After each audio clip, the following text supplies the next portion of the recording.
I'm really excited to share these stories of people making the change in their community, in their landscape, and really starting to take on this work. This is all around learning how to do water cycle restoration, which is reversing drought, flood, and fire through partnership with nature. What we are practically is a training program to help people do this work in their local communities on their landscapes. Really amazing to see we have people from all around the world doing this kind of work in their own backyard of healing the landscape with water.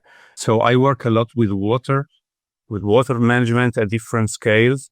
This project I'm about to share is definitely the biggest project I have done so far, which were able absolutely because of the experience the learning that I gained from the course and the experience that I started to make because of these learnings. I saw from the beginning a lot of potential for water retention. First question was, okay, so what kind of equipment do we need? We cleaned up of all the organic material and we started digging the key. Material was really good. We ended up building 600 meters of access road that crosses the dam to the other side.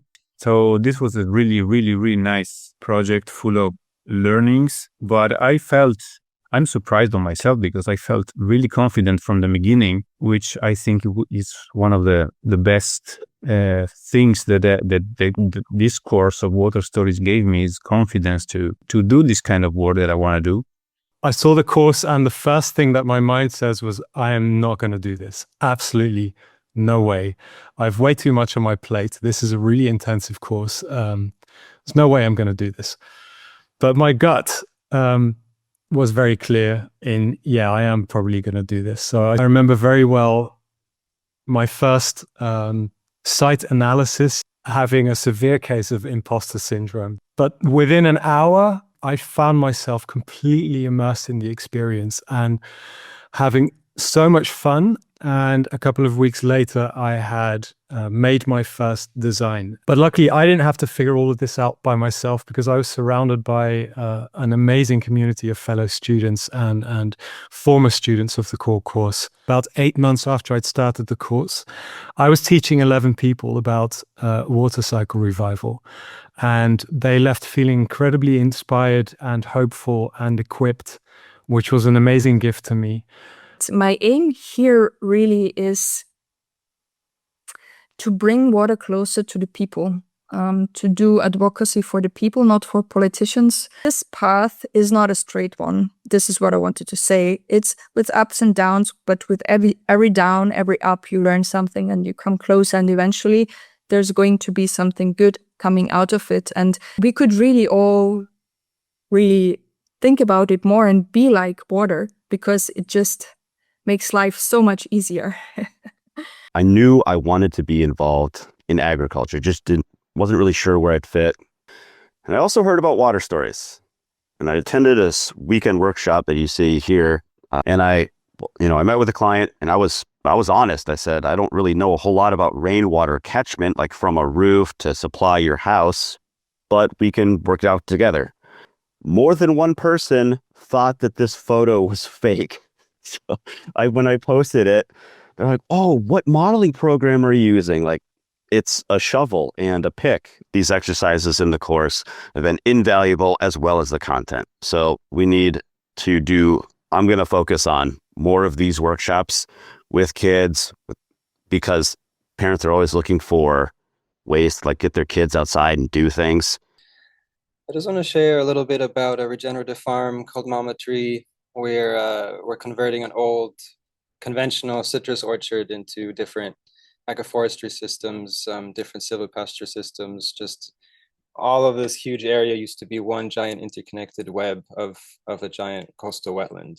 And now it's one of the most intensive agricultural areas in the nation, probably. So every farm and every property in this whole valley is designed to shed water as quickly as possible. So these 3 dotted lines are diversion drains coming from the forest already. Even these just 3 small basins did so much to reduce the pressure on further down water infrastructures where there's a lot less sediment. There's a lot less maintenance now, and sediment buildup in basins below, and a lot less damage done down below. So this was one of the areas that we reverted pretty soon, and now we're turning slowly into a floodplain. So with different infiltration basins and contour swales, where this first infiltration basin fills up, overflows into this contour swale that, again, sometimes might not fill up in 5 years or for 10 years in years of drought. But we had 3 years where this would fill up a couple times a year, which is really cool to see.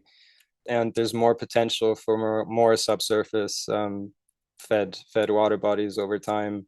And so it's been really exciting to watch that progress and to share that and have that support also, not just from Zach and the course, but also the alumni group and the water stories community, to be able to check in about these things and talk these things through, because there's not many people that actually do this, and think about it in this way. And so to have such a strong online community about this is just extremely valuable.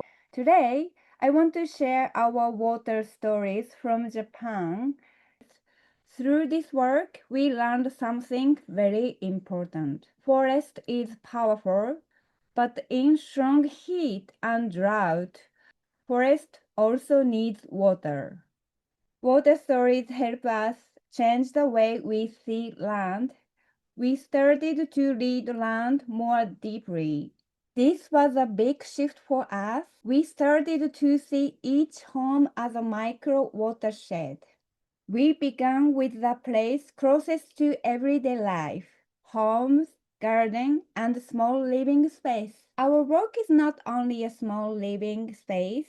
We use the same principle in different kind of land. We are developing a new farm project next to our fresh garden, using similar water retention ideas in farmland. We also work in woodland upstream in our watershed, where small actions can support the whole system downstream.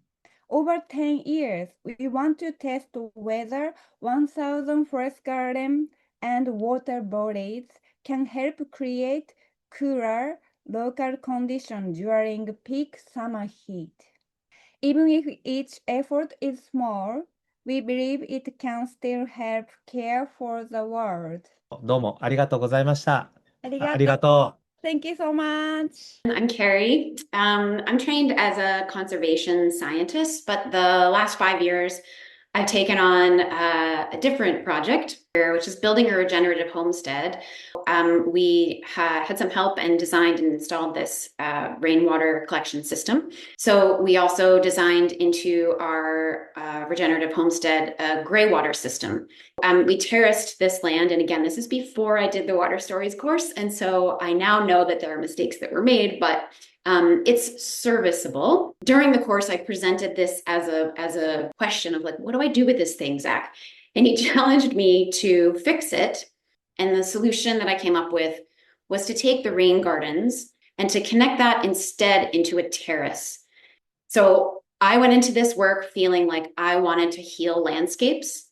And a thing my kids is teaching me is that the landscapes might actually also be healing me. It's not just the work that I feel like I've learned how, I've had skills and tools and know how to do things on the land, but there's this way of doing them that Zach and all the people at Water Stories are sharing with us that I think is so very powerful and can heal us on this much more subtle level.